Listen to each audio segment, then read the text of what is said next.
The current state of workplace wellness programs, is it meeting the need that employees are having or not? I would say from the outside, objectively, absolutely not. And cost and money associated with, do you know exactly what your employees may need? You have fewer emotional resources than you did the day before, and it's just slowly kind of sort of until burnout, finished, done. And by then, it's too late. Folks, good evening. I'm Ronald Abvajee and welcome to Sick Note. Tonight we examine the growing importance of mental health in the workplace. We unpack the difference between everyday work-related stress and things like burnout and toxic work environments, and what employees and employers can do. And then we're also going to hear from you, our Soweto citizens, as to what you think workplace wellness is and what can employers do better. I'm joined today by Klaus Muller, industrial psychologist, as we discuss this amazing topic. Good evening and thank you for joining us. Oh, it's my absolute pleasure to be here, Ronald. You don't give out sick notes, do you? Yeah, absolutely not. I had a bit of a chuckle at that, and I love the title, Sick Note. Klaus, as we kickstart this conversation, before we get into things like burnout and those lagging indicators, the current state of workplace wellness programs, is it meeting the need that employees are having or not? From our perspective, and I'd say that's probably one of the least biased ones that you're going to get, because I'm in independent practice. So I'm not currently employed by a large organization running a wellness program. I would say from the outside, objectively, absolutely not. And when you say not, what is the reason for that? Because it's a question on how. What are the interventions that an organization can muster together that would absolutely improve your wellness, that they would be able to do with the budget that they have? It's not that it's not technically possible for us to improve wellness of employees and their mental well-being and their state. We can do this. It's a question of cost and money. And cost and money associated with, do you know exactly what your employees may need? Because is it that many people are looking at it as a framed solution that everyone must fit into at this cost per employee per month? Yes. So the interesting thing is we are unbelievably good at measuring things. So in psychology and in psychometrics, and it's a field that I've spent a large portion of my career in, and we are very good at being able to identify problems or issues. The question is, well, what do we do with it? It's okay. So now we've done the assessment. We've figured out burnout levels are through the roof. So what? What are we going to do about that now? And that's the question that, okay, so then I don't believe that the absolute answer is to have zero intervention. And that it is taking priority with organizations, I think is a good thing. But I believe that it is something that scratches the surface. And when we look at scratching the surface, I mean, let's discuss some of the realities that workplaces are dealing with and employees are dealing with. And the one phrase I'm hearing persistently is, I'm feeling burnt out. And it's become a common workplace term. And how different is feeling burnt out compared to normal work-related stress? Excellent question.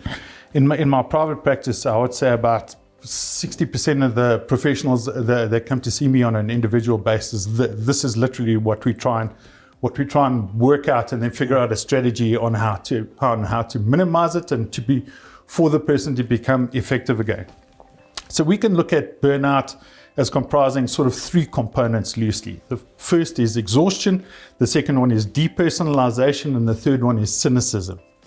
Now, from the three, it's exhaustion that is the biggest predictor, by far. The other two are sufficiently unique that they do contribute to the construct of burnout, but it lives and dies by emotional exhaustion.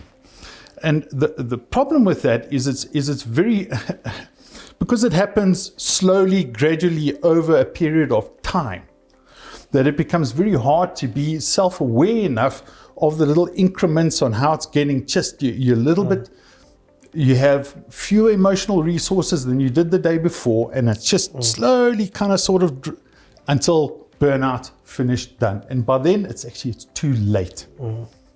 But then when we look at workplaces, is workplace culture, does that culture that this workplace is trying to create and do, does that also impact the employee's mental well-being? Absolutely. It's if we, like if we look at an organization's value statement, and they're all a little bit generic these days, but it's efficiency. We take pride. It's integrity. The systems and what my field has done for more than the better part of 4 decades is figure out how to get more performance from staff. Okay, so it's like, work involvement, job involvement, work engagement, job satisfaction. It's all these sort of things that are dialed in so that we can extract the absolute highest performance that we can out of you. And we've been doing that for a very long time, and I'd say we have succeeded. It is so good now that we need to correct on the other side. We're so good at extracting the most that we can out of a human being. The question is, like, maybe it's actually too much now on that front, and we actually sort of need to back it off. So the selection process, we select for people that match the values, what we're looking for, like if it's we're looking for dynamic people, we're looking for people who are innovative, who have high energy, and then the role is, how do we maximally exploit that talent for a given purpose or an outcome? How do we achieve the organizational goals as a consequence of that? Klaus, amazing conversation so far. We're going to come back after the break. So folks, when we return, we shift our focus to what does workplace support systems actually look like? What are the cookie cutter solutions that are currently in place that are not serving that need within workplaces, both large workplaces, but also into our SMMEs? Stay tuned and join us after the break.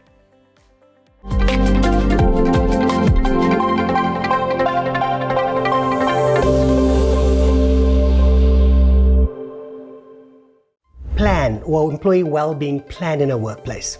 What are some of the non-negotiable foundational components or pillars that must be in there? I wouldn't want my company, the company that I work for, overly involved in my own private struggles and affairs. Like, there's a separation between work and home for me. Workplaces exist to make money. Yes.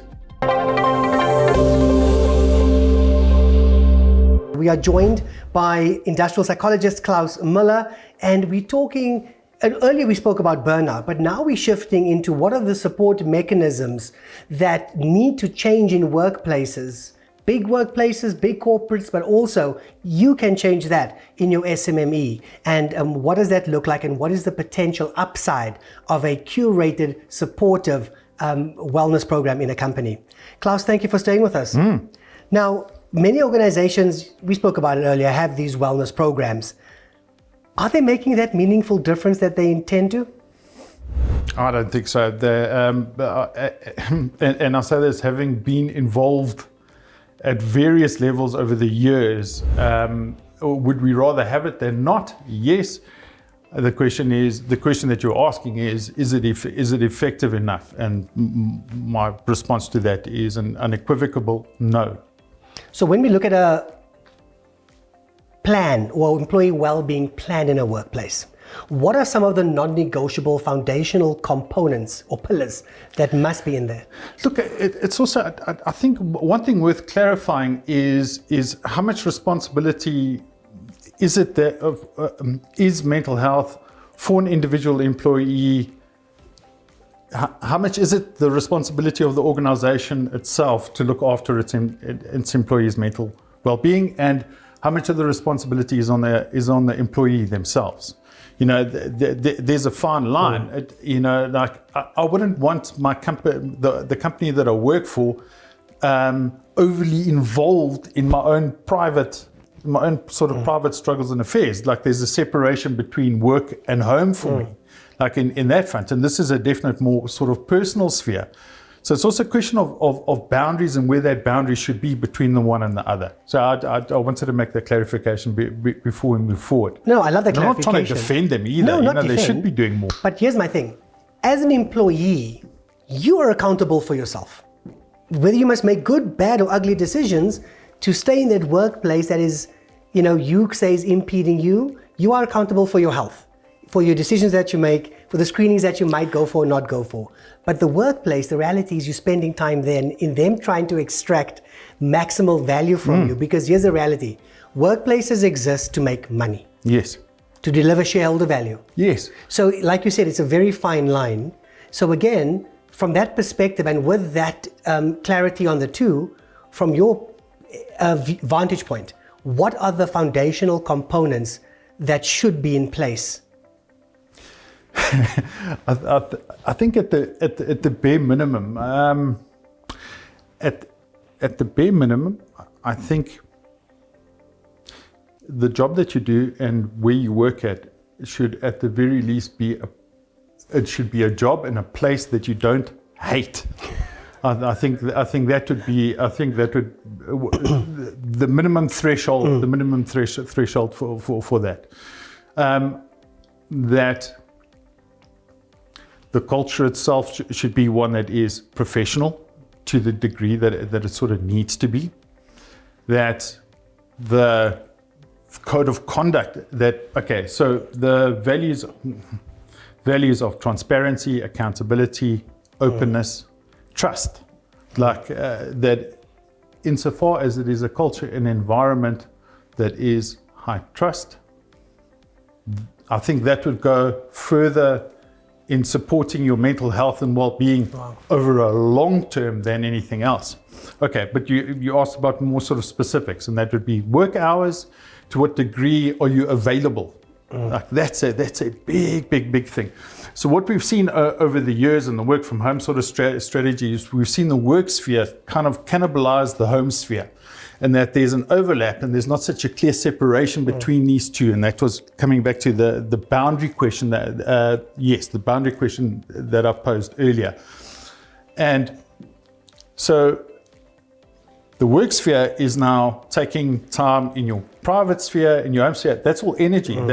There's no the home you, which should be the more sort of loving aspect part of you, the more patient part, more altruistic, more cooperative, less competitive. The kind of thing that in your personal sphere is nice to be around.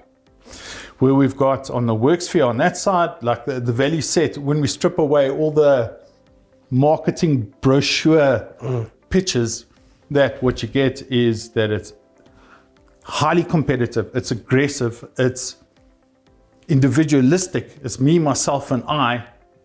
It is, let's see, it's definite. Okay, so it's competitive, it is individualistic, it is very controlling and very structured. So there's not, it kind of erodes a little bit on the human element to that, because we're all here because we just want to make bank at the end. We want to make bank, and I want to drive that nice car, and that's the goal. And well, who's around there? Who is going to get in my way?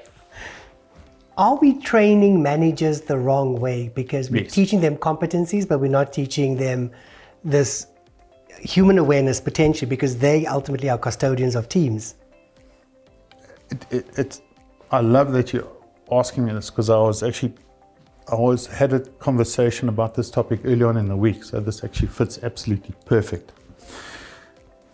Intervention-wise, a good manager will be the determining factor on whether how much burnout or how little burnout you'll experience. And the reason for that is the organization itself is not going to limit the amount of work that you do. The only person that can actually do that in a company would be your boss, and then or your manager, and then they would have to pay the political cost of doing so. The sort of issue with organizations and the profit-driven mindset. So it's not that is inherently evil and bad. it starts becoming a little bit more dubious the shorter the term of focus becomes. Sure. Klaus, we're taking another break, a breather, a mindful break in this conversation, because when we come back, we are going to hear what you as South Africans have to say when it comes to the question, are workplaces doing enough to look after our wellness? And we'll get more insight from Klaus on that. Stay tuned.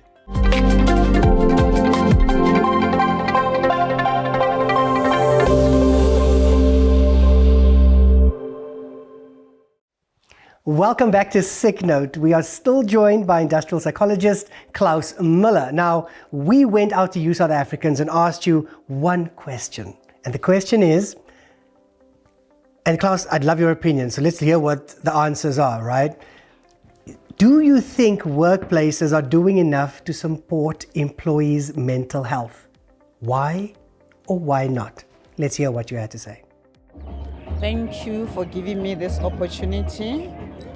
I want to speak about the support at the workplace.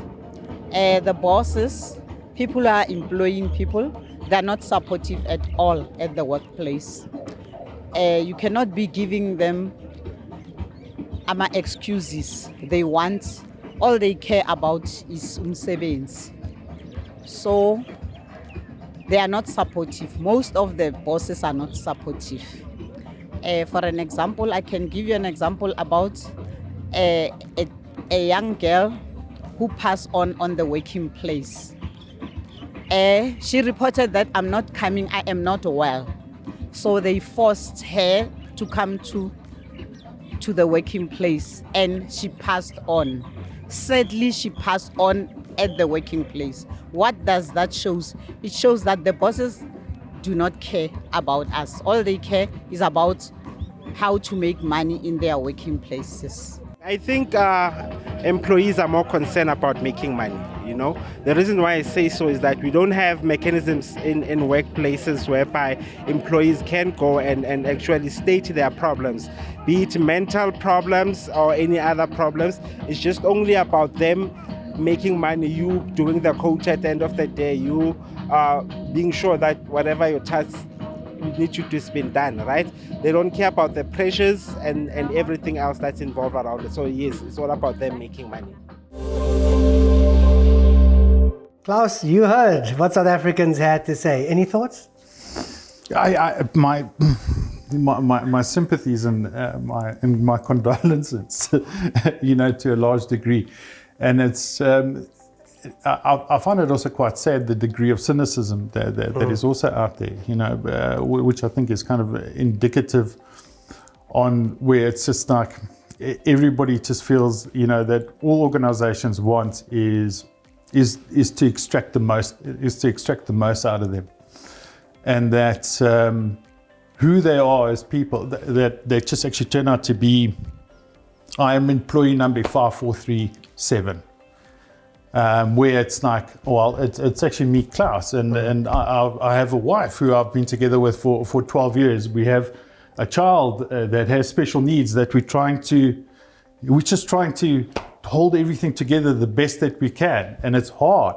And it is hard, people are battling out there. And then still to try and find a job. And then when you get a job that, you should be so grateful that you have this job that, that we actually expect you to go the extra mile, because you know what, you're replaceable. Klaus, when we look at the workforce dynamic now, it's impacted by technology and AI.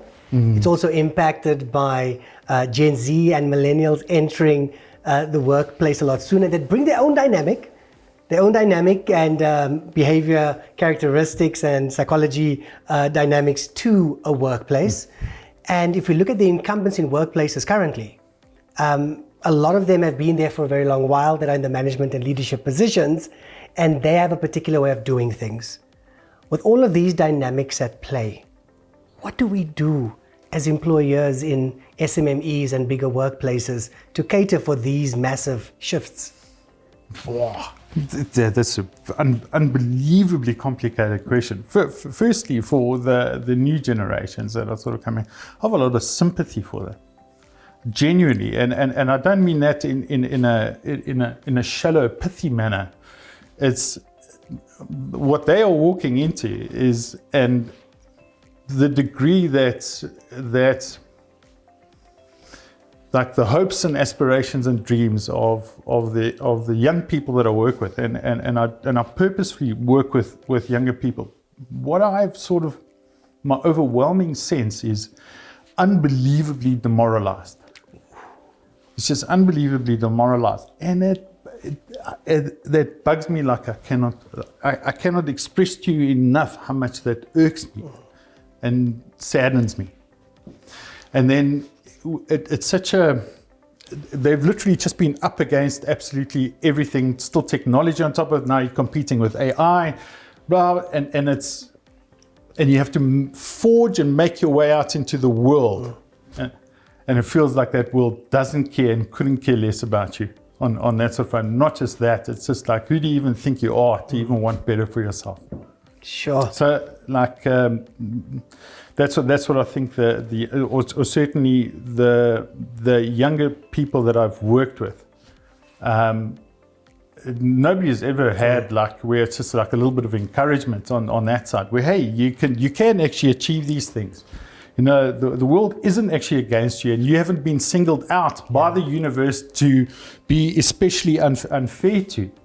Give it a go. Give it a go, because most of the time, at least with those that I work with, is that they're just so afraid to try and fail. Folks, tonight's discussion reminds us that workplace pressure is real, but life pressure is real too. And often we separate the two, and we relegate our responsibility and accountability to those that allow one beep in our bank accounts at the end of the month, who pay us our salary, rather than owning it for ourselves and either making a tough decision to stay or a tougher decision to leave, because your well-being is at risk in that workplace environment. And like Klaus said, the one thing that I take away from this conversation is quite simple. Surround yourself with people that when you're down, lift you up, that when you're up, lift you higher. We'd love to know more of your thoughts. Email us on currentafairs@sowetotv.co.za or WhatsApp us on 081 531 8857. From me, Ronald Abvajee, and the entire Sick Note team, remember that your first wealth is your health. See you next week.